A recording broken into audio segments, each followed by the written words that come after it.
Tá começando o Venda Simples Podcast, o seu canal de vendas, liderança, empreendedorismo, negócios. Eu sou o Vini, sou o host desse podcast e hoje é um episódio mais que especial, episódio número 30 da nossa série aí de podcasts. E eu quis chamar aqui um cara que é responsável por tudo isso aqui, o cara que me ajudou a fazer tudo isso aqui. A gente se falou há muito tempo, né, em julho do ano passado, e iniciamos o projeto aqui dos podcasts. E esse cara é o William Batista, meu amigo, meu irmão. Amigo de infância, Verdade. produtor, também ainda trabalha como CLT e vai contar a história dele pra gente. William, bem-vindo. Vini, obrigado pela confiança. É diferente estar sentado do lado de cá da cadeira, mas é bem bacana, cara. Obrigado aí pelos feedbacks, pela confiança. A gente foi crescendo junto, né, nesse Sim, projeto. sim. Isso é bem bacana, cara. Tô muito feliz de estar aqui contigo e vamos lá. É engraçado que a gente cresceu junto como pessoa, porque a gente é amigo de infância. Exato. E aí crescemos juntos aqui com o projeto, né? Eu fui o primeiro a sentar aqui na mesa como seu cliente de podcast. E hoje eu sou um dos vários e você vai contar as histórias aqui pra gente de quem já sentou aqui e também fora daqui, porque você agora ganhou o mundo, né? Exato. Uma repercussão bem bacana aí. Tudo tem um começo, né, Vini? Então a gente É. começou. E o que tá acontecendo daqui pra frente, ou o que já aconteceu, o que vai acontecer daqui pra frente é Deus agindo aí, a gente trabalhando muito e vamos pra cima, né? E cada cliente é uma experiência, cada cliente é um aperfeiçoamento e a gente vai Sim. caminhando junto, hein? Eu vou te fazer uma pergunta que você sabe que eu faço pra todo mundo. Talvez você é o primeiro que sentou já sabendo essa pergunta, mas eu queria que você falasse o que é vendas pra você. Olha, Vini, embora eu posso falar pra todo mundo que tá assistindo que eu posso ter sido o único que assistiu todos os episódios Sim. e mais de uma vez ainda, né? Mas é bacana essa pergunta de vendas, a gente vê cada um falando um pouquinho aí do que acha, do conceito, né? E a gente vê que tem inúmeros conceitos para venda, né? E eu brincava com você, né, que eu não gostava de vendedor porque eu sou comprador, eu tenho uma experiência de muitos anos aí de compras. Mas falando um pouco de venda, e hoje sou um vendedor e preciso ser um vendedor, Vini, para mim venda é o motor, cara. É o motor que, cara, sem ela ali você não consegue tocar nenhum projeto, nenhum negócio. Você não consegue ser um empreendedor se você não tiver a venda como seu principal, como se diz, a principal engrenagem ali, o principal mecanismo do seu negócio, né? Tudo é em função de vendas, né? O crescimento é em função de vendas. Não que as outras partes, o carro, fazendo essa associação não seja importante, mas para mim a venda é o motor, cara. Tem que estar sempre reguladinho, tem que estar sempre alinhadinho, tem que funcionar muito bem e ele que pode te impulsionar ou pode te fazer retroceder também. Então ele tem que estar sempre organizado ali para andar. Então eu coloco ali como motor. As outras partes são um complemento, mas a venda eu trago como motorzinho do carro ali que sem ela você não consegue ir para frente, né? Não, incrível. E você, como você já adiantou, você sempre esteve do outro lado da mesa como comprador. Como que é a sua história profissional antes de você ter esse estúdio de podcast, trabalhar com produção de podcast, e não só podcast, mas videoclipes de música, propagandas, enfim. Quem era o William antes disso tudo aqui? Como que foi a sua trajetória profissional? Ainda sou, né, Vini? Ah, é verdade. Ainda sou, né? Além de ter a produtora, eu ainda sou CLT. Eu trabalho na área de compras estratégicas hoje em uma multinacional. Tenho uma experiência em compras aí há 12 anos efetivamente. E 12 anos já em cargos de analistas, enfim, e superiores. Já liderei uma equipe de compras estratégicas dentro de uma outra experiência que eu tive durante 2 anos. Então, a minha trajetória profissional sempre foi relacionada a compras. E é onde eu tive muito contato com venda, né? Então eu fiz muitos cursos de vendas e principalmente atendimento ao cliente para ter essa trajetória de sucesso. Você era um agente infiltrado nos cursos de venda, né? Exato. Ouvi aquilo e falei, não é possível que aquele vendedor está estudando isso.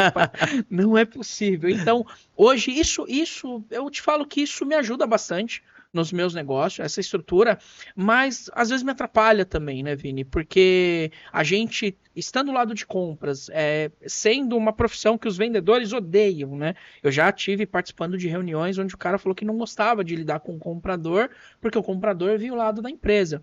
Mas eu tive muita sorte em trabalhar em empresas que a área de compras nós trabalhávamos como intermediadores. Então a gente sim olhava o lado de vendedor, sim olhava o lado da empresa que estava nos fornecendo e olhava dentro de casa também.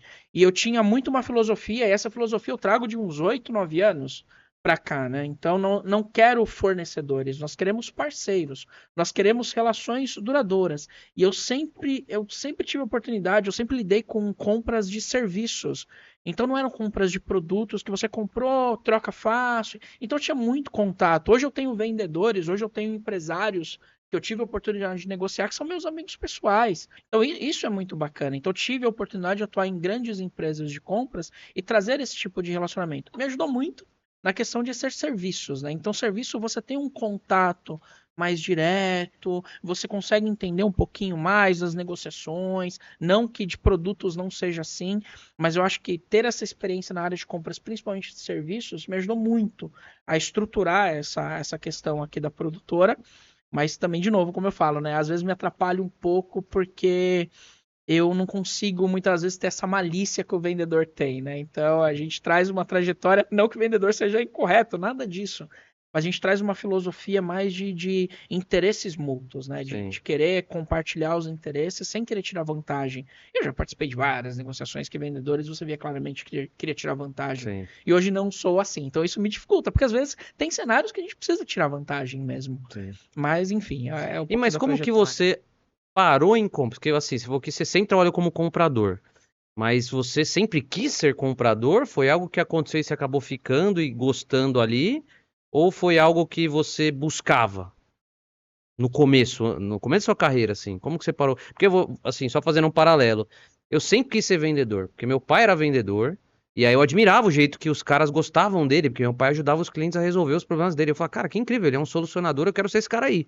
Então eu sempre tive essa inclinação. No seu caso foi assim? Você teve algum exemplo em casa de compras, tudo? Que até é uma curiosidade minha, que eu não sei como é que o cara vira comprador, sabe? Na verdade, foi por acaso, Vini, porque eu sempre tive uma trajetória, principalmente profissional, estudo relacionado à logística. Tá. Então, eu sempre me capacitei relacionado à logística. Uhum. Então, meu primeiro trabalho foi lá com faturamento de nota. Só que eu tive muito contato com atendimento a cliente. Muito contato direto com as pessoas que me demandavam como clientes. Então, isso eu peguei esse gosto de atendimento a cliente. Uhum. E a área de compras para mim deu início no aeroporto de Guarulhos. Então, no aeroporto eu entrei para trabalhar com logística, 100% com logística. Já tinha uma trajetória de logística de produto químico, faturamento de nota, trabalhei em transportadoras. Então, meu viés era muito relacionado à logística. Ao ingressar no aeroporto de Guarulhos, eu tive uma oportunidade de entrar com projetos. Então, eu entrei nos processos logísticos, e dentro dos processos logísticos, eu entrei bem na transição da estatal para a iniciativa privada, e foi a transição para o Gru Airport. E ali tinha muita oportunidade de melhoria. E ali eu peguei gosto, cara. Então eu entrei nos processos logísticos, responsável por desenvolvimento de processos de melhorias logísticas. Só que quando eu entrei nesse ramo, ali dentro tinha muita questão de negociação em compras. Então era reestruturar o armazém de distribuição, era reestruturar a área de atendimento documental. E nisso eu já comecei a negociar. Então, para reestruturar uma área, poxa, eu precisava negociar com a equipe de pintura. Eu precisava desenvolver projeto e negociar com empreiteiras. Eu precisava negociar com empresas de imóveis. Então, ali eu comecei a pegar gosto e comecei a me aproximar da área de suprimentos. Então, eu comecei a entrar ali na questão do desenvolvimento do escopo, mas no final de tudo eu entrava ali com uma pontinha de negociação. Então, de estruturar todo o escopo da necessidade e ir lá negociar. E aí eu comecei a ver essa oportunidade de entrar e vi que era uma área que estava crescendo na época, a área de compras. Então eu saí um pouquinho de estruturar a RFQ ali, de montar toda a necessidade para entrar. Cara, deixa eu negociar. Eu sei o que eu estou pedindo ali, deixa eu negociar que eu consigo. Uhum. E foi incrível, que meu primeiro projeto no aeroporto de Guarulhos, ele durou, de compras efetivas, ele durou quase 7 meses, que foi a estruturação do Centro de Controle Operacionais de Carga. É um filho que eu tenho lá dentro do aeroporto ainda. E que foi uma economia aí de quase 15 milhões de reais. De pegar todas as pontas. Então, desenvolver o escopo. Eu desenhava também na época, então eu fazia arquitetura na época, então desenhava as plantas. Eu tinha essa particularidade também do desenho das plantas, então isso me ajudava. Toda a parte de imobiliário, de lá fui eu que desenhei, então a gente otimizava os custos na compra e o resultado foi quase 15 milhões de economia num projeto. E aí eu peguei gosto pra valer. Aí depois dali só foi ladeira abaixo, né? Legal. E você tem uma característica, você falando assim, cara, você tem uma característica que eu admiro em você, velho, porque a gente é amigo, Você é um cara que você não tem medo, assim. Você aparenta não ter medo de falar com as pessoas. Você aparenta não ter medo de se colocar dentro de um projeto, de assumir compromissos, responsabilidades. Eu admiro isso em você. E da onde que você acha que vem isso? Primeiro, você concorda que você é assim? Você é um cara Vini, corajoso? Você se vê como um cara corajoso? eu acho que eu sou muito medroso. É Só que mesmo? eu não deixo o medo me parar, cara. Eu Tá, sou muito medroso pra fazer as coisas. Só que eu começo a avaliar aonde aquilo pode me levar. Então, eu sou muito medroso, mas ao mesmo tempo eu sou muito otimista. tá. Então, não tenho problema de levar um não. É, eu preciso estar sempre batalhando por aquilo para criar aquela coragem de fazer, mas Pensa faço. bastante antes de fazer. É isso. Exato. Eu penso muito antes de fazer, realmente por medo de dar alguma coisa errada. Eu E da sou onde que muito vem medroso. isso? Ah, Vini, não Da sua sei, cara. família, dos seus pais, seus irmãos, porque você tem muito irmão. Sim, sim, nós somos em 5. Acho que é muito do meu pai, Vini, porque É. meu pai teve filho muito novo, então ele não podia tá parado esperando as coisas acontecer, ou ter medo sim, Uhum. mas, cara, não podia travar por conta daquilo. Novo, meu pai com 23 anos já tinha 5 filhos. Minha mãe nova também, deixou de trabalhar para ser do lar para cuidar dos filhos. Então, assim, eu acho que vem daí, cara, porque eu sempre vi meu pai trabalhando muito. Meu pai saindo Sim. de casa cedo, voltando tarde, às vezes chateado com alguma coisa, mas ele nunca devolvia isso pra dentro de casa. Então eu via muito isso dele, sabe? Ele nunca demonstrou ter medo. Eu acredito que ele, assim como eu, tinha bastante medo de dar errado as Hoje você coisas. entende muito ele. Entendo, assim. Mas ele sempre foi muito de trabalhar e nunca demonstrava o medo. Sim. Eu sou medroso, mas eu não demonstro. Mas eu Sim. sou muito medroso. Acho que é muito dele, assim, muito do que a gente via dentro de casa, sabe? Sempre tá batalhando pra trazer as coisas. A gente nunca teve muito. Você conhece a minha Sim. família, você sabe disso. A gente nunca foi desmanjar, mas meu pai nunca deixou faltar nada dentro de casa. Uhum. A gente não vem de uma família de classe média, meu pai pagando faculdade, nada disso. Então a gente teve que batalhar muito. A gente cresceu na mesma rua, né? Morava na mesma Exato. rua. E eu brinco com todo mundo que eu nunca passei fome, mas eu também nunca pude escolher o que o meu filho pode escolher hoje, por exemplo. Então, eu brinco que a gente era de classe média média, que eu acho que nem existe mais essa classe hoje no Brasil, né? Porque hoje o Brasil tá tão desigual que eu vejo muito pobre e classe média alta, mas classe média média, que é a nossa lá, de vila, de brincar na rua e tudo mais, eu não vejo mais muito hoje. E qual que foi a principal lição que você tirou dessa fase da sua vida, assim, de trabalhar ali, de conviver com seu pai, com sua mãe, com seus irmãos? O que da sua infância você traz assim, fala, puta, isso aqui pra mim me marcou e foi uma lição que eu aprendi? Ah, Vini, eu acho que essa questão do trabalho mesmo do meu pai, né? Eu não lembro, e meu pai teve empresa desde que a gente começou, assim, a entender o que era realmente trabalho, né? A nossa transição para São Bernardo do Campo foi muito em função disso. Trabalhava em São Paulo para os outros, aí recebeu uma grande bênção, abriu a empresa em São Bernardo do Campo, a gente veio de Malicuia, lá da Zona Sul para cá. Então, assim, meu pai, desde que eu me entendo assim como cara, por essa pegada de trabalho, de fazer o seu próprio dinheiro, eu sempre vi meu pai empreendedor. Uhum. Mesmo a gente falando aqui nos bastidores que eu não me via o empreendedor. Para mim, a questão de empreender era um dom, e meu pai sempre foi. Então, o que eu trago disso, assim, é que, cara, é esforço, é você ter. Tudo que você se esforça para fazer, faz de coração, com caráter, honestidade e hombridade, cara, vai dar certo. Pode ser que o certo não seja você ficar muito rico, ganhar muito dinheiro, mas, cara, uma consciência boa aí vai dar certo. Você Sim. consegue, você tendo esses pilares, você consegue se manter. Então, o que eu trago isso muito como, pra mim, assim, é essa força de vontade, cara. Essa dedicação de mesmo que tá dando tudo errado, cara, não vamos parar, vamos esperar acontecer, não, e vamos ver o que vai dar. Não, cara, se deu errado aqui, vamos pra outra. Se a outra dá errado, vamos para outra. Tanto é que, se eu olhar a minha trajetória profissional, eu hoje na área de compras e na área profissional já passei por 12 empresas. Aí você fala, pô, pulava de galho em galho? Não, cara, foram empresas que muitas delas me limitou, algumas eu fui mandado embora, não deu certo, mas se eu for olhar um panorama, era isso, cara, pô, não tá dando certo aqui, vamos buscar o melhor para dar certo ali, vamos para cima. Então, Sim. é essa persistência, né, cara? Eu acho que é isso que eu trago muito para mim, de persistência, né? E você teve algum grande trauma ou alguma grande decepção na sua infância que isso te marcou e que isso te gerou algum gatilho? Porque, por exemplo, no meu caso, eu lembro muito de quando meu pai foi mandado embora da empresa que ele trabalhava. Ele tinha, eu acredito que na época, uns 45 anos.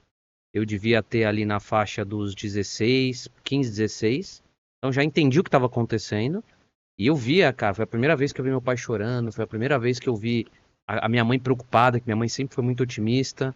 E aquilo ali me marcou muito, assim, e me fez tomar muito a rédea da minha vida, porque eu falei assim, cara, preciso ajudar meus pais. Pela primeira vez eu tô vendo que eles não são super-heróis, que eles estão ali no momento de fraqueza, e eu, naquela época, eu assumi muito o protagonismo de muitas coisas que ficaram comigo até hoje. Então esse foi um episódio que me marcou. Você teve algum episódio assim dos seus pais ou dos seus irmãos, ou alguma coisa que aconteceu na família, uma perda ali de um familiar, tudo que te marcou e que fez você melhorar ou fez você mudar de alguma forma?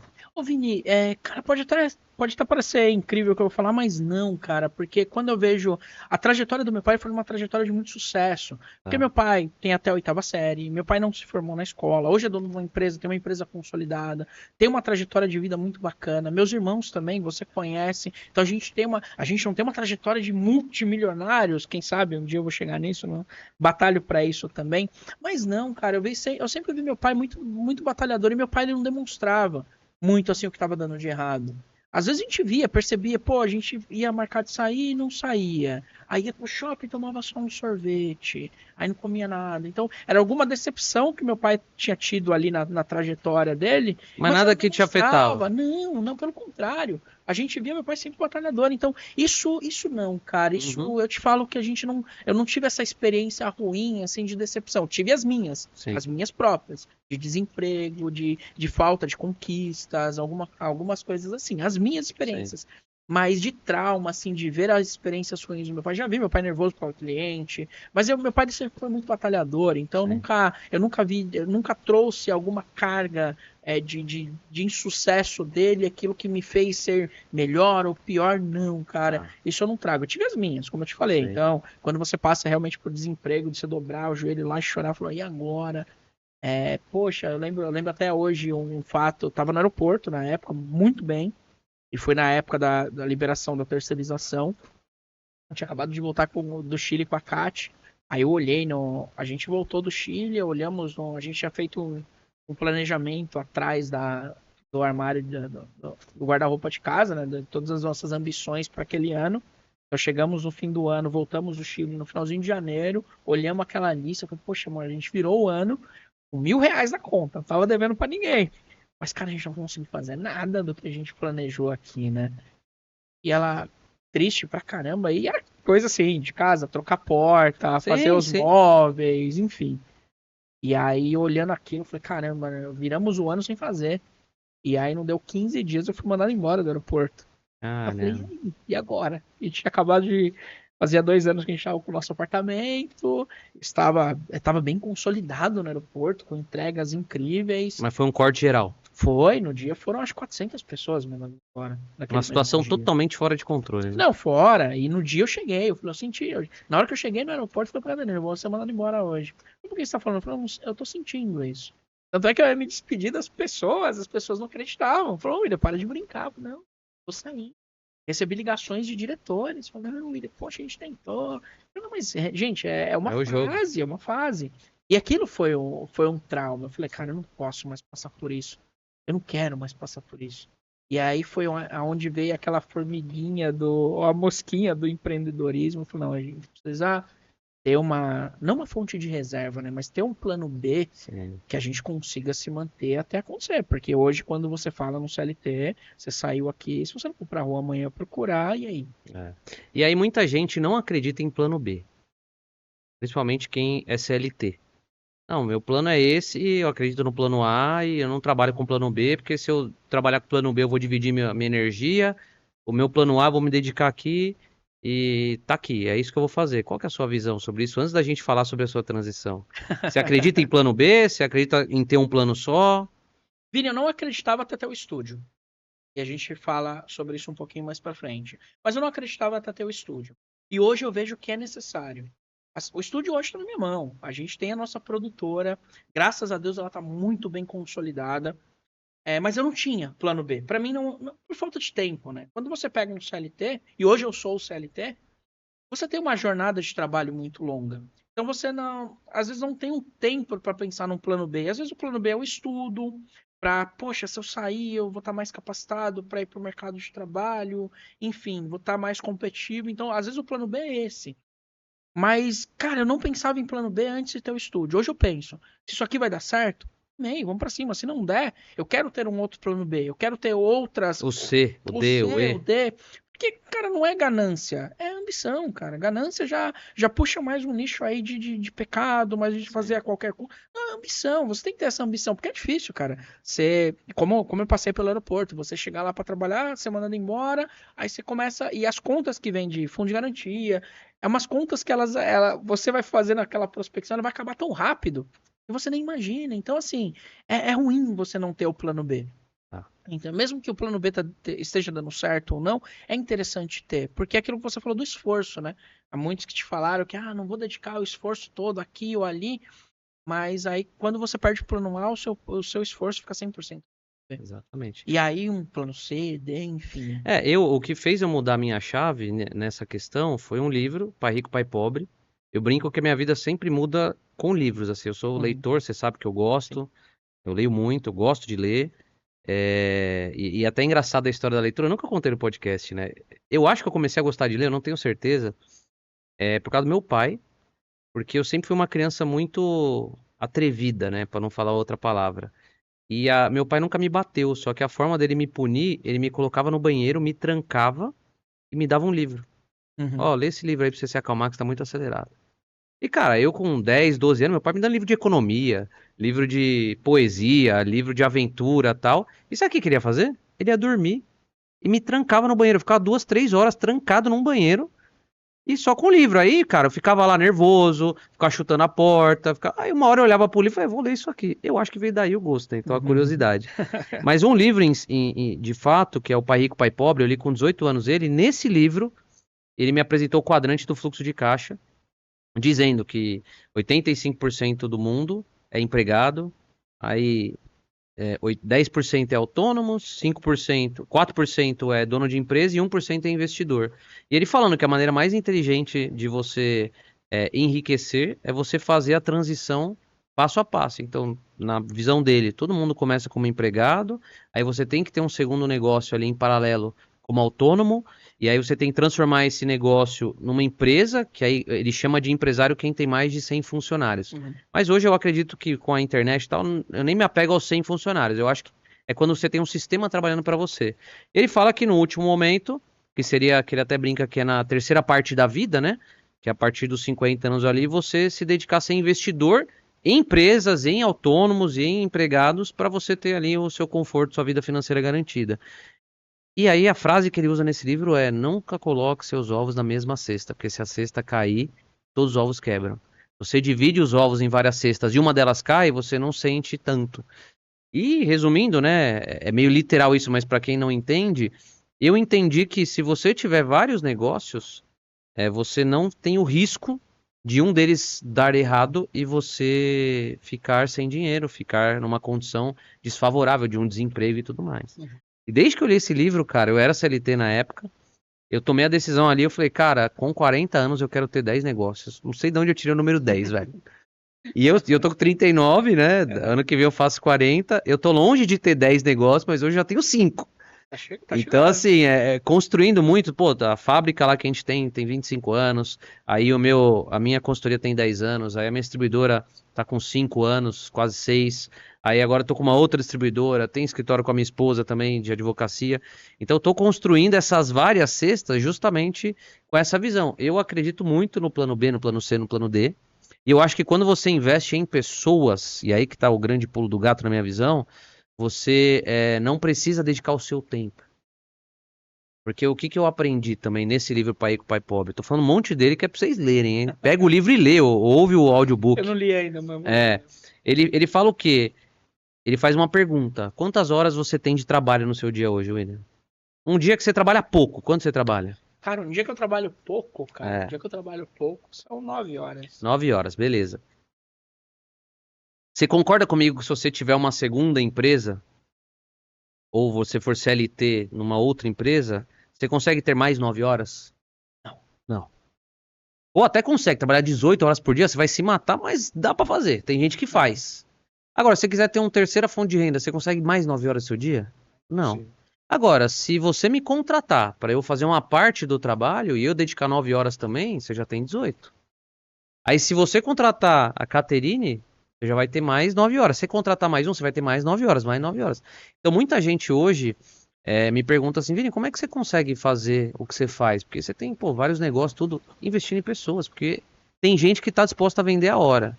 E eu tô disposto a comprar. Então, se eu compro a hora da pessoa, ela tá feliz porque ela tá ganhando, e eu tô feliz porque eu vou multiplicar os meus braços. Então, é muito do que a gente tava conversando aqui nos bastidores, de você ter mais funcionários, ter mais pessoas aqui e tal, você vai estar comprando as horas dele para você ficar mais livre para fazer outras coisas. E essa é a mágica do negócio. Então, eu também acredito muito no plano B. Mas falando agora da sua transição, cara, como é que foi assim? Você falou aqui em off que você nunca pensou em empreender. Uhum. Como que aconteceu a ideia de você ter uma produtora? Cara, na verdade também foi tudo. Assim como eu entrei em compras de forma inusitada e gostei, Vini, foi a mesma coisa, cara. E como a gente falou, né? Hoje eu ainda tenho produtora, ainda sou CLT. E isso é bacana porque aí entrando muito no gancho que você passou do tempo, né? Acho que se você não tiver uma disciplina, cara, pra conduzir isso, cara, você não vai pra frente. Então, e nessa questão do estúdio, Vini, foi completamente inusitado, cara. E voltando, posso voltar um passinho Claro, atrás? Eu claro. lembro até hoje, cara, eu tentei resgatar essa mensagem. Eu tava na época no Santander ainda. Quando você me mandou uma mensagem no LinkedIn, alguma coisa que a gente falou, acho que na época da eleição, que a gente se encontrou, cara, que você era, ou alguma coisa que eu postei de uma conquista do Santander, você me escreveu, cara, no LinkedIn, eu lembro até hoje, isso aí, cara, isso aí faz mais de 9 anos já. Você falou, cara, eu não te vejo como CLT, cara, eu não te vejo como CLT. E eu, cara, eu tentei achar quando você veio, eu não consegui achar, eu perdi o Vou LinkedIn procurar também, também. mas depois procura no seu. Você escreveu um prêmio que eu recebi no Santander em compras e você escreveu no meu comentário, cara, eu não te vejo como CLT. E, cara, isso nunca passou pela minha cabeça, empreender nem nada. E eu passei por uma transição de carreira. Na verdade, eu fui mandado embora da última empresa. E a Caterine já, a gente com 2 filhos, a Caterine há 18 anos trabalhando na mesma empresa, de segunda a sábado.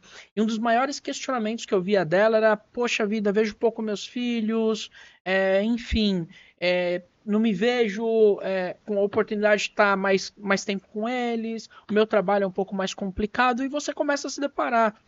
E eu virava sempre pra ela, falava, amor, do jeito que a gente tá com o nosso patamar de vida hoje não me permite eu trabalhar sozinho e você parar. E também não vejo se faz muito sentido você sair de uma empresa e entrar em outra.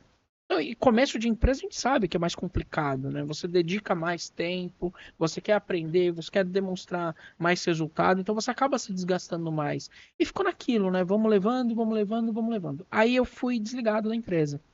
Fui desligado num momento bom, de bônus, enfim.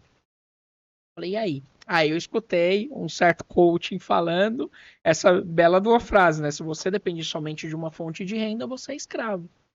Eu falei, e aí, vamos pensar em fazer alguma coisa diferente? E calhou que nesse momento a gente conheceu uma pessoa responsável e capacitada na parte de produção. E falei, cara, eu acho que dá, porque a Caterine, a minha esposa, ela é cantora, a gente já tinha um projeto, já gravava ela dentro de casa, de forma mais amadora. Eu falei, olha, eu acho que dá pra gente fazer. Então a gente tem esse dinheiro para investir, é um nicho que dá dinheiro, Então a ideia era música. era música. Tá. E se você for ver o nosso ambiente aqui, ele parece um teatro e as luzes são mais para palco, né? Mais para musical.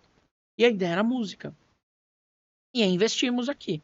Eu entrando com toda a parte de investimento. Com o bônus que você tirou lá da empresa, Exatamente. A Caterina entrando com a parte artística. artística e a gente com sócio para entrar com o operacional. E é o que você falou, o multiplicar os braços. Isso. Então a minha ideia era: estou desempregado, montei aqui o negócio, depois de uns 4 meses rodando, eu volto para o mercado de trabalho, faço aquela gestão distante, enfim. E no nosso primeiro mês a gente pegou um projeto muito grande. E aí, com menos de um mês, com 29 dias aqui, rompi a sociedade com toda aquela minha parte de mão Sim. de obra. Falei, e aí? Só que no apagar das luzes do montagem do estúdio, eu já estava acompanhando muito podcast, então já estava vendo conhecidos meus, você era um deles, buscando estúdio de podcast, e antes mesmo da gente concluir o estúdio, eu até te mandei uma mensagem. Falei, Vini, eu tô vendo aí que você tá participando de podcast, cara, eu tô montando um podcast, e aí? Pô, William, aí você até me mandou, te mandei a imagem do estúdio vazio, você falou pra mim, William, eu não vejo o estúdio podcast aí não. Exatamente. Foi, pô, você tá montando um teatro aí? Tá Exato, montando. mas não tô vendo o estúdio podcast É, aí não. Eu cadê falei, a ó, mesa? Cadê os excelente. microfones? E aí deu esse gatilho, né, Vini? Essa motivação. Eu falei, e aí vendo um pouquinho de como tava o mercado, comecei a receber muita matéria falando de podcast, do consumo de podcast no Brasil. Depois de pandemia, o Brasil ele se tornou um dos maiores produtores, eu acho que é o 5 ou sexto. Hoje é o segundo já. Já é o Já é o segundo? Tá segundo. vendo? Então já atualizou. Então eu comecei a ver aquilo como uma oportunidade de negócio. E no apagar das luzes, eu falei, vou montar uma estrutura de podcast. Mas aí tinha a pior parte, a gente não sabia fazer, porque a gente tinha perdido a nossa mão de obra, Sim. a nossa sociedade de mão de obra. Sentei com a Caterina nessa mesa aqui e falei, cara, o mesmo esforço que a gente tem que fazer parar, para desmontar essas paredes, derrubar tudo, cara, é o dobro da gente tentar fazer dar certo. E aí, vamos tentar? E lógico, Vini, também trazendo uma questão espiritual, Deus falou muito com a gente nesse período. Foi um período da gente sair da zona de conforto, e Deus a todo momento falando. Era um momento da gente sair da zona de conforto, a gente se desafiar, porque a gente tinha um potencial. E foi isso, cara. Sentamos aqui, vamos lá. Aí veio o Vini como primeiro cliente, segundo, terceiro, quarto, quinto.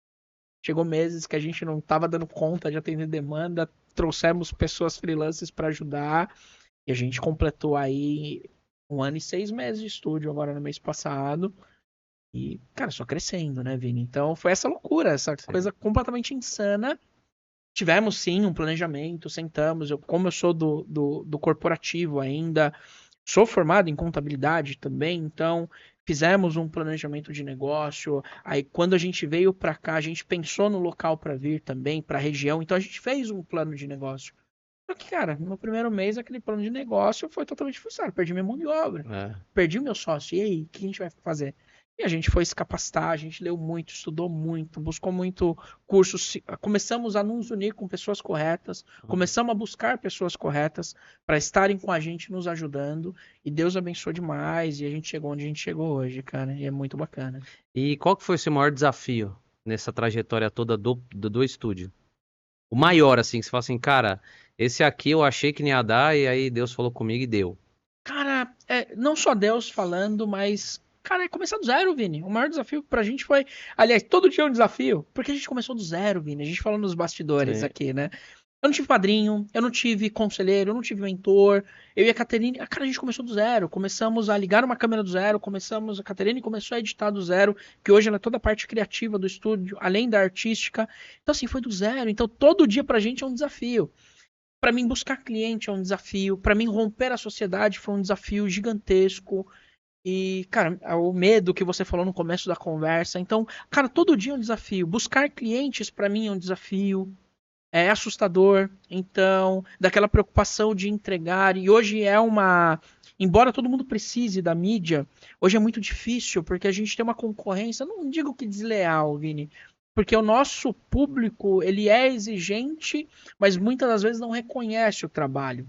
Então, assim, é difícil buscar cliente, é difícil correr atrás. Então, cara, eu falo pra você, cada dia é um desafio.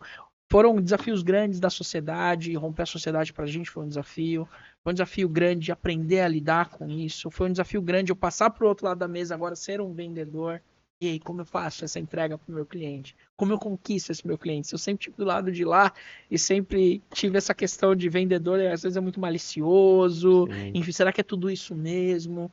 Então, cara, cada dia aqui é um desafio novo, velho. Então, tô pronto pro de amanhã, não sei qual vai ser. Não, E vai ser legal. difícil também, mas tamo aí. E assim, eu queria que você falasse um pouco, agora entrando bem a fundo na questão da produtora, eu enxergo que vocês encontraram o nicho do nicho, né? Então a gente tá falando aqui do nicho estúdio, e aí quando a gente fala de estúdio, pode ser estúdio de música, fazer publicidade, fazer podcast. Aí dentro do nicho de podcast, a gente tá falando de um monte de tipos de podcasts e de perfil de quem contrata o podcast.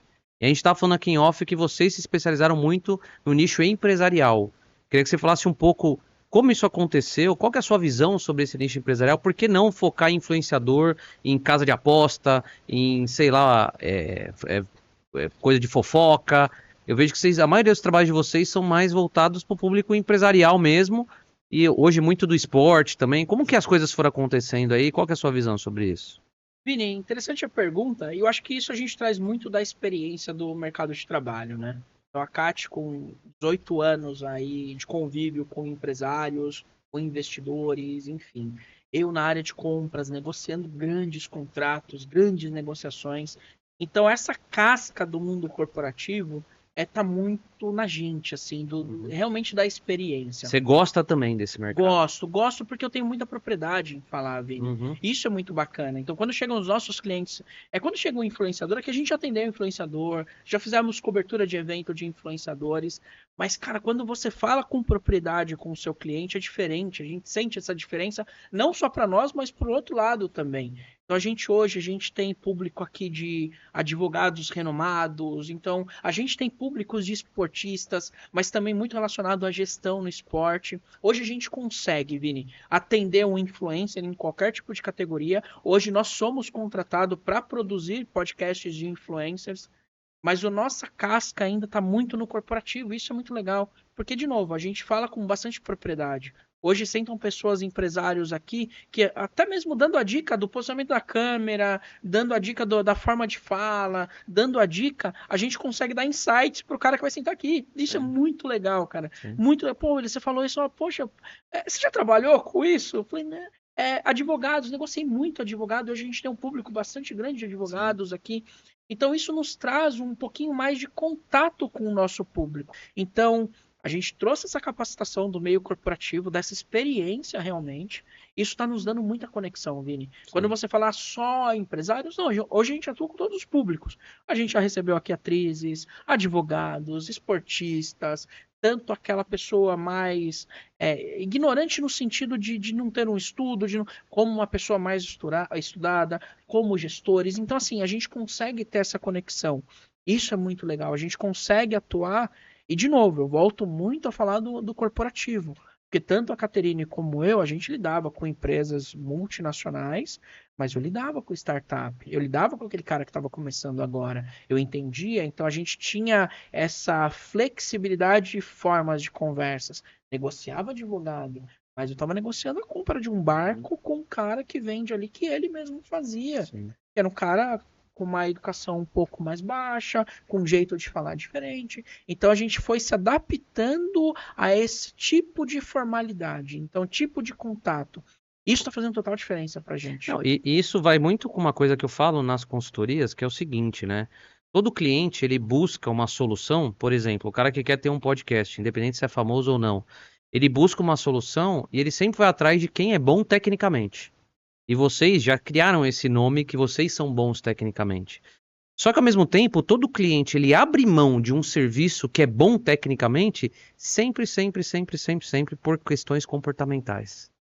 Então o que a gente está conversando em off, você reforçou agora, é o quê? Às vezes o cara vai lá produzir um podcast de alguém que é famoso, por exemplo, e aí o cara se deslumbra com aquilo e esquece da parte profissional, esquece da entrega técnica, esquece de estar ali realmente como um prestador de serviço e se torna meio que um fã, acha que já é amigo do cara, isso e aquilo, imagino que deva acontecer muito isso, e aí o próprio contratante fala assim, meu, eu não quero mais esse cara que ele é meio chato, ele fica querendo me bajular, ele fica querendo se aproveitar de mim, quer tirar foto, quer que eu grave o vídeo e tudo mais.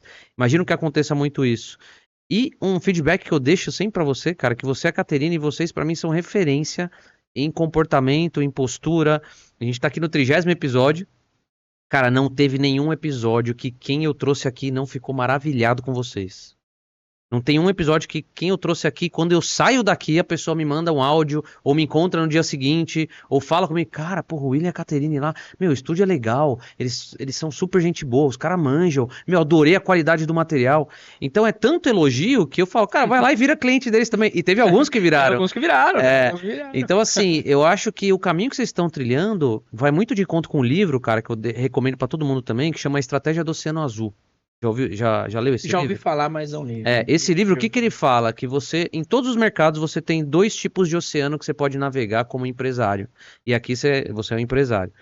Você tem o oceano vermelho, que é o oceano de sangue, que é onde está todo mundo brigando ali para ganhar pouco, trabalhar muito e sem muito diferencial. E que você tem sempre um oceano azul, que é onde você não tem muita concorrência, que é onde você consegue se diferenciar mais e por isso você cobra um valor maior também. E ele fala que toda empresa, ou ela tá no Oceano Vermelho ou ela tá no Oceano Azul. E ele ensina nesse livro como é que você navega no Oceano Azul. E, meu irmão, você nunca leu, mas eu vou te garantir, você segue tudo que tá escrito naquele livro. Engraçado. É engraçado que eu olho pra você e você contando as suas histórias, você parece que você já leu o livro, parece que você já sabe tudo que tá escrito ali. Porque a estratégia do Oceano Azul é justamente essa questão da relação ganha-ganha, a questão de você não abrir mão do seu profissionalismo, a questão de você não se deslumbrar. Isso tá tudo escrito no livro, cara. E é um livro que é da década de 90, não é nem um livro recente. Então, isso mostra que todo o embasamento teórico do livro vai muito de conta com seus princípios. Então, parabéns para você, Caterina, por serem assim, né? E me dá muito conforto de vocês serem assim, porque eu recomendo vocês para todo mundo. E assim como você disse no off, né? A recomendação é melhor que a indicação, né? Exato, né, Vini? Que você falou, deslumbra, cara, e a gente vem... a minha ambição aqui no estúdio, desde o começo, cara, foi sempre atender um famoso, porque isso dá uma repercussão dá uma grandeza Traz diferente. mais, né? Não que quem não é, e o seu começo foi assim, e o que a gente fala muito com os nossos clientes, né, Vini? Comece. Onde você quer chegar?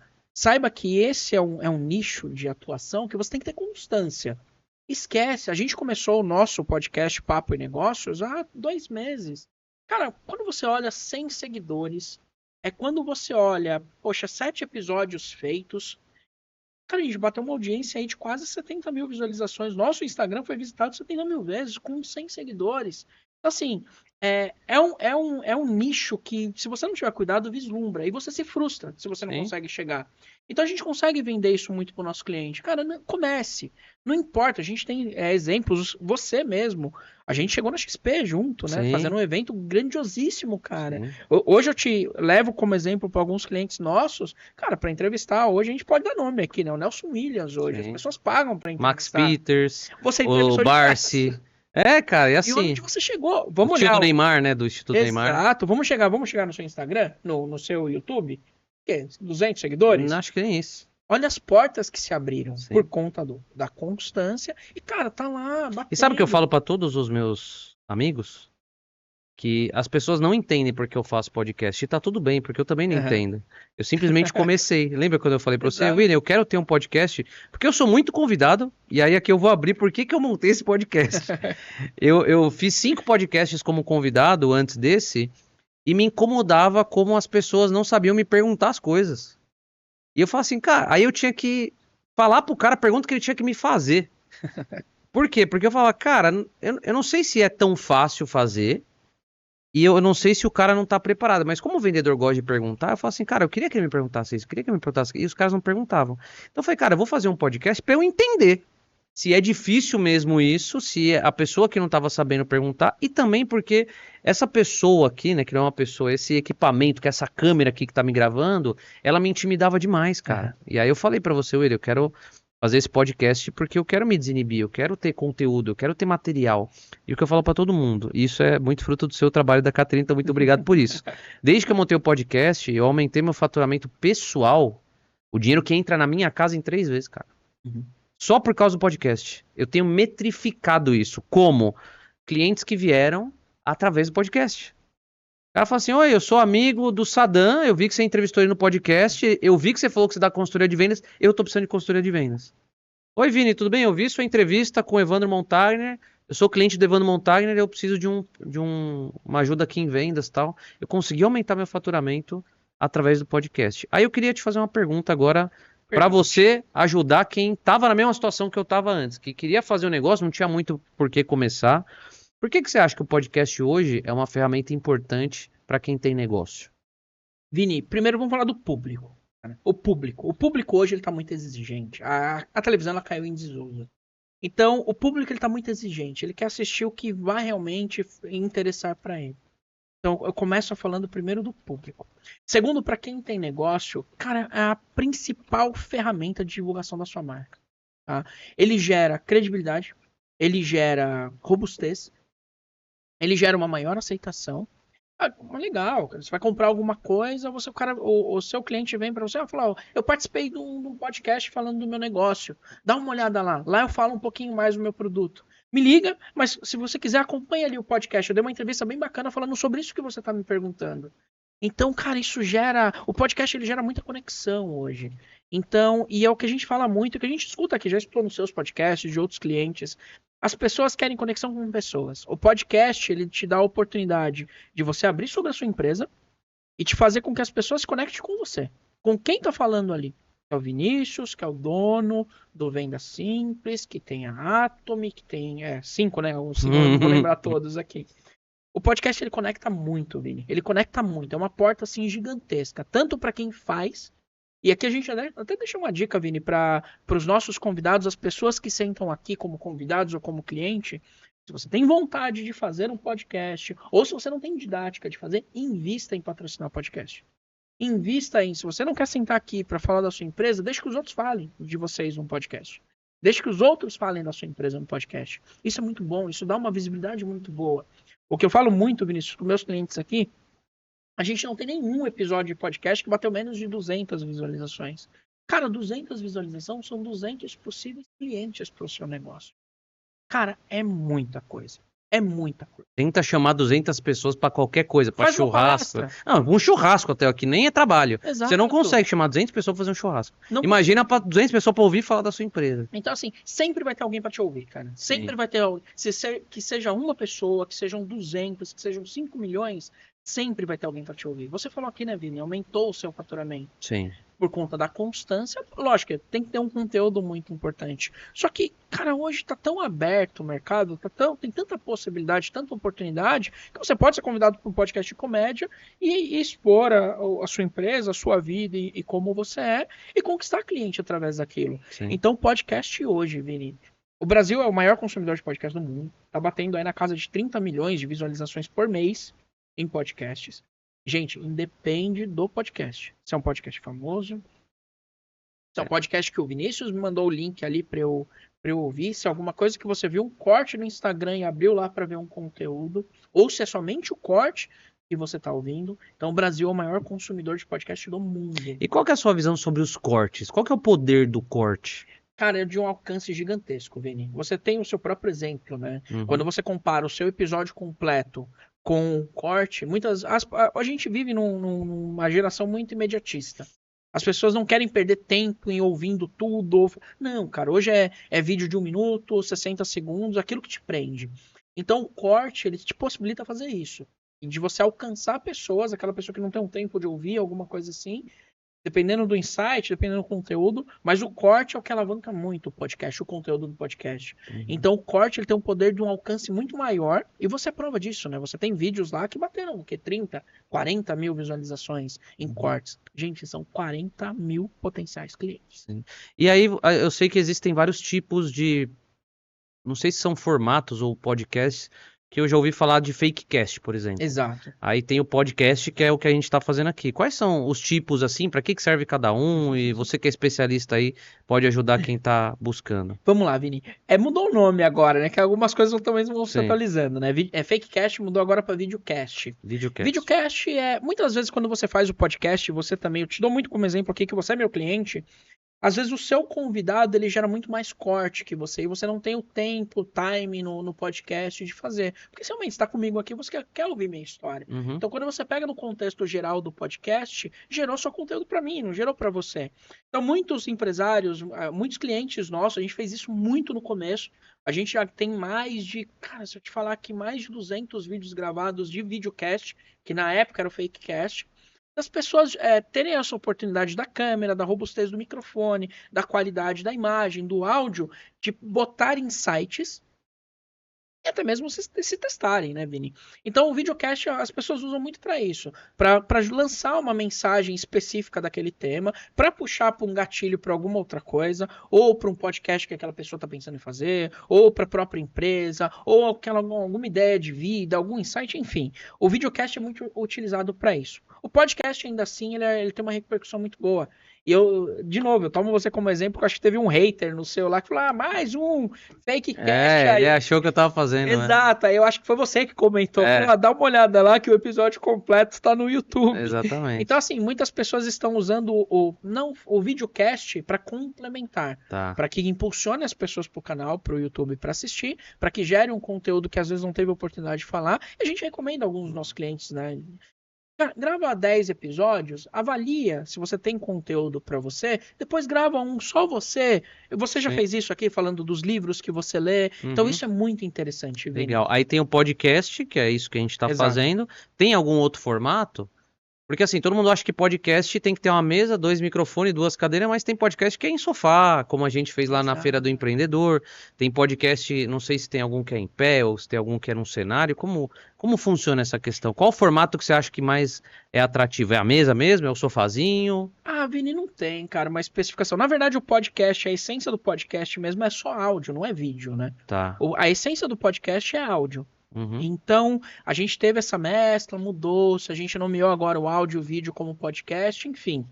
Mas não tem formato, Vini. Tá. A gente tem as nossas recomendações e a gente vai Uhum. monitorando com o nosso cliente. Vai muito da conexão de cada cliente, Vini. Então a gente tem clientes aqui que fazem na poltrona. Você já tem um formato de mesa, que eu acho interessante para uma questão mais executiva. Às vezes deixa mais com. Cara, é questão de. Sim, de adaptabilidade. É do que a pessoa quer, né? Exato, porque a mesa eu gosto mais da mesa. Se você for Uhum. falar William, eu gosto mais da mesa. Porque como eu gesticulo a mão, às vezes eu uso a mesa como um apoio, Sim. tal, eu fico mais confortável. Participei de um podcast sentado. A Expo foi assim, você Sim. fica mais perdido com a mão. Mas tem Uhum. gente que não, gosta mais. Então, assim, é muito do gosto da pessoa. Hoje o nosso espaço, ele possibilita aí mais 30 cenários aqui para você fazer o podcast. Mas é muito da pessoa, não tem um jeito certo de fazer. O que eu recomendo é faça. Sim. Se você tem vontade de fazer, faça.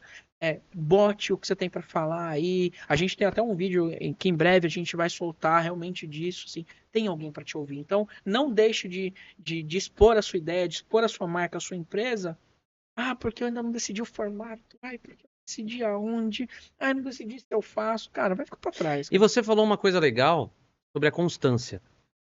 A constância é importante. Todo mundo que fala de rede social fala que a constância é importante. Para alguém que tem uma empresa, tem um negócio, quer começar um podcast, qual que é a constância que você recomenda? Olha, Vini, tudo depende muito da adaptação e aonde você quer chegar. Então, cada um tem a sua ambição com a criação do conteúdo. Essa avaliação que você tem que fazer. Quando a gente fala em podcast, a gente fala que fica muito longo um período de um mês sem fazer. Então a gente recomenda a cada 15 dias, faz um episódio, vai jogando para aquele público que você conhece. Tenha sim ambição, mas não tenha ganância de. Cara, todo começo ele é difícil. Então, assim, a gente recomenda, quer começar o podcast? Faz a cada 15 dias. Vai conquistando um público, define, a gente ajuda muito isso os nossos clientes a definir o conteúdo, a gente dá muita dica para os nossos clientes, olha, Vini, você está nichando muito aqui, cara, você está perdendo muita audiência, tenta trazer um nicho um pouco mais assim, mas que sempre está dentro do seu conceito, do que você quer no seu podcast. Então o que a gente recomenda? A cada 15 dias, cara, pegou para valer uma vez por semana, porque os seus clientes, a sua audiência vai sentir falta. Legal. E a gente vê muito, né, os principais podcasts do país, inclusive o meu, tem patrocinadores. Qual que é a importância de um patrocinador no podcast? Como que a pessoa pode conseguir patrocinadores? Porque existe todo o custo, né, de ter essa estrutura, de pagar a hora de vocês, enfim, de ter o cenário. E às vezes a pessoa ela não tem ali a condição sozinha. Que dica que você pode dar e qual que é a importância da pessoa conseguir patrocinadores? Primeiro ponto é o custo mesmo, né, Vini? A gente conversou até em off aqui, voltando à parte da conquista do cliente, né? Hoje, aí o que eu puxei de vendas também é isso. Eu não conquisto o meu cliente, eu conquisto a pessoa. Sim. Então, hoje, ninguém tá trocando a gente aqui por conta de produto, porque eu tô conquistando pessoas. Sim. Você amanhã pode parar de fazer podcast, mas você não vai trocar e não vai sair daqui. Uhum. Então, assim, a importância do patrocinador é realmente dividir os custos. Uhum. Só que assim, é a visibilidade, assim, é convencer o seu patrocinador da visibilidade. Então, o patrocinador é importante por conta disso. Você puxa essa questão de te ajudar a dividir esses custos. Quando você multiplica isso, quando você espalha isso para patrocinadores, não fica tão pesado, então você consegue manter a sua constância. E eu te falo, todos os clientes que nós temos aqui, que conquistaram, não é fácil conquistar um patrocinador, porque é investimento, e muitas vezes as pessoas não veem, até o próprio podcast, não veem isso como investimento e sim como um gasto, porque o retorno, ele vem. Mas pode ser que não venha de forma imediata. Então vem isso como gasto. Então é difícil você conquistar um patrocinador sem que ele veja isso como gasto, porque ele tem que abrir mão de algumas coisas para estar aqui. Mas é uma visibilidade muito grande, Vinícius. Eu penso assim, cara, não é pensar pequeno, mas, cara, uma pessoa que eu consegui conquistar com venda simples que eu tô puxando aqui para ser o meu patrocinador, 2 clientes, cara, é muito satisfatório. Pô, cheguei até vocês através do podcast. Cara, receber uma ligação dessa é sensacional. É sensacional. A gente teve, recentemente, criamos nosso podcast recente. A gente teve num evento. Chegou no evento, a pessoa falou, eu conheci você através do podcast. Eu vi o seu podcast. Cara, como é que comecei agora? Sim. Entendeu? Então, isso, e trazendo o que você falou, a importância do patrocinador é isso. Você consegue dar visibilidade para o seu podcast, aumentar o seu leque de visibilidade do podcast e gerar muita grandeza para quem tá fazendo esse investimento. Então, assim, cara, busque patrocinador, te ajuda realmente a dividir os custos, te ajuda a manter a constância do seu podcast. É importante para você fazer ele crescer. E todo o seu patrocinador, pense não só no dinheiro que ele está injetando ali, mas pense que é o público do seu patrocinador que também está te olhando. Com certeza. Então é a relação que a gente falou no começo aqui, Vini. Sim. Eu tenho muito esse viés de ganha-ganha, cara. Eu não entro em nenhuma negociação, Vini. Isso é uma filosofia de vida que eu trago comigo e minha esposa traz com ela. Eu não entro em nenhuma negociação que só eu ganhe ou só o Vinícius ganhe. Não entro em nenhuma. Eu abro mão de cliente como já abri e como abri mão de cliente ontem. Eu não entro em nenhum tipo de relação que só eu ganhe. Ou só você ganhe. Eu não entro, cara. Tenho minhas despesas, eu tenho alguns, mas eu não entro. E aquele cliente para mim não vai ser constante.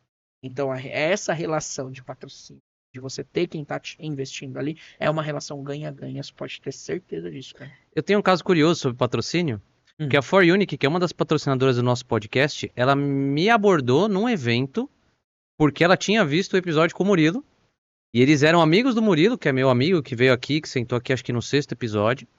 E aí num evento falou, você é o cara do podcast que entrevistou o Murilo e tal. Aí naquele evento eu marquei uma reunião, fui na For Unique, eles viraram meu cliente da consultoria. E durante o fechamento do contrato da consultoria, eles falaram assim, Vini, a gente negociando, eles falaram assim, Vini, dá uma melhorada no preço, tal, que a gente patrocina o seu podcast. E se tornaram patrocinadores, estão com a gente até hoje, então muito obrigado aí, Caê, Nicole da For Unique, que acreditam aqui no nosso podcast. Eu também sou da mesma opinião que você, eu acho que o patrocinador, ele nos impulsiona e tem que ser bom para os dois, né? Então, todos os clientes, né, eu já tive aqui 5 ou 6 patrocinadores, tenho um para apresentar hoje, que é um novo patrocinador, e todos eles, o retorno que eles me falaram que tiveram no podcast foi positivo. Ou por clientes que procuraram eles, ou por material de divulgação para eles, porque toda vez que eu falo do patrocínio aqui, olhando para a câmera, eles pegam esse corte, publicam e levam cliente para eles. Então é super positivo. Então eu vou apresentar agora o novo... Mas antes disso, Vini, pode falar falar da For Unique. A For Unique foi nossos patrocinadores na Expo Empreendedor, cara. Exatamente. Olha como é gozado isso, olha como é interessante. Como isso, cara, multiplica. Sim. A For Unique teve com a gente na Expo Empreendedor lá, foi sensacional. Sim, exatamente. A One Liberty também, que tá aí na sua camisa e tá na minha também. A One Liberty também patrocina o podcast, que faz uniformes corporativos, também patrocinou o Expo. A gente na Expo também. Também estiveram aqui gravando podcast comigo. Olha que fantástico. Exatamente. Isso é a relação ganha-ganha. Exatamente. E o nosso novo patrocinador, William, te mandou um presente aqui. Eu vou dar para você. Eu pra gosto, Caterine. Isso aqui é um tapete para banheiro antiderrapante do Grupo Force. E o nosso patrocinador é a Atomy, que é a distribuidora oficial do Grupo Force no estado de São Paulo. O Grupo Force é uma empresa, William, que eles fabricam produtos sustentáveis, ecológicos e inovadores. A partir disso aqui, ó. Você conhece esse produto aqui, ó? Esse produto não é do Grupo Force, mas é um produto conhecido no Brasil inteiro. Isso aqui é uma sandália havaiana. Isso aqui eu conheço. Qual que é o negócio do Grupo Force? O Grupo Force, ele recebe por dia 20 toneladas de aparas de sandálias havaianas, que é o que sobra do processo produtivo. O que eles fazem com essa apara? Não tá aqui. Tá aqui, ó. Eles moem essas aparas recebidas, 20 toneladas por dia, 600 toneladas por mês. Eles moem essa apara e produzem diversos produtos, como os tapetes para banheiro, piso de academia, piso para playground, espaço kids, condomínios, pneus para carrinho de mão. Isso aqui é um pneu que é uma patente, uma inovação do Grupo Force, que já está presente, por exemplo, na Tramontina, que é o maior fabricante de carrinhos do Brasil. Esse pneu está produzido lá. A Force também exporta hoje os produtos dela para mais de 7 países, é uma empresa já internacionalizada, 400 funcionários, fica lá em Campina Grande, e ela escolheu a Atomy, que é o patrocinador aqui do nosso Legal. episódio, para ser a distribuidora oficial dos produtos da Force no estado de São Paulo. Então, se você acredita que através de um produto de alta qualidade a gente pode produzir outros produtos de alta qualidade, procura a Atomy, a nossa patrocinadora aqui do podcast, vai estar aqui em algum lugar desse vídeo. O nosso produtor vai colocar aqui as redes sociais e os contatos da Atomy. Você pode entrar em contato para comprar o tapete, para comprar o piso para sua academia. A gente tem produto para linha home também, que é esse daqui, ó. Então a gente tem desde porta-copos, né, que já fica aqui.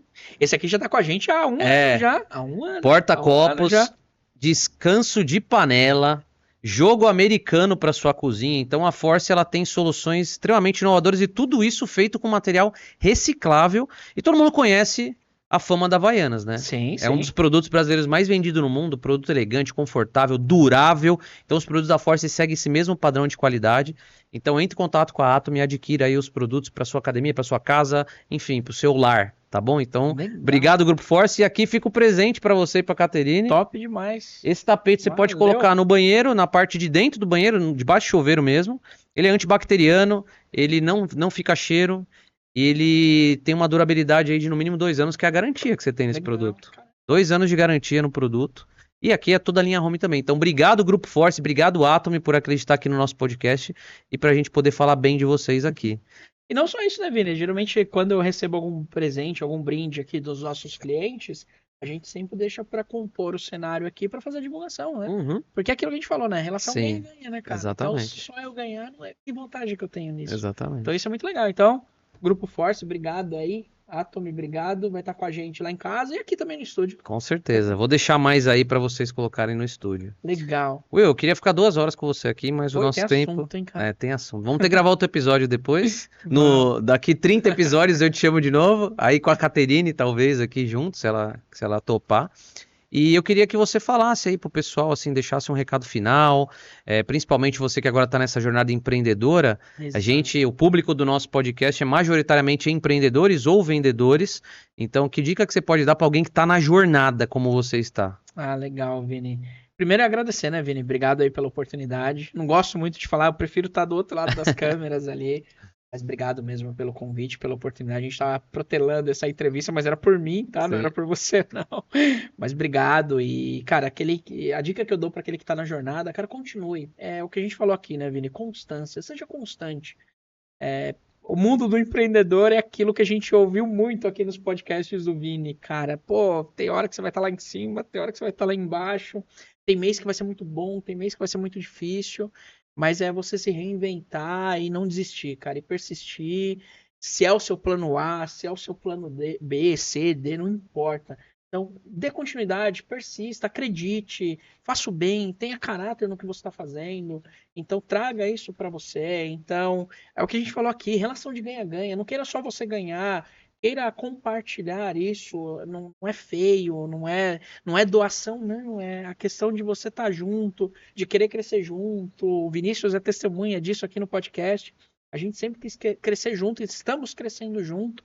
Para nós é satisfatório, então que para você seja também satisfatório estar com pessoas que estão crescendo juntos. Se você já é grande, pô, traga pessoas para crescer também, como a gente fala aqui, invista em patrocínio, ajude outros a crescerem também. Isso, fazer esse tipo de bem no nosso ramo, ele é muito importante. Sim. E faz com que a gente tenha essa constância. Então acredite, seja firme, batalhe, coloque Deus na frente, independente da religião, vá para cima e conte com a gente, né, Vini? A gente está aqui para sempre ter esse tipo de relacionamento com empresários. A gente está em meios de muitos empresários com essa questão de crescimento, de aprendizado, de dificuldades. Então, faça isso. Assim. Persista, acredite, não deixe afundar.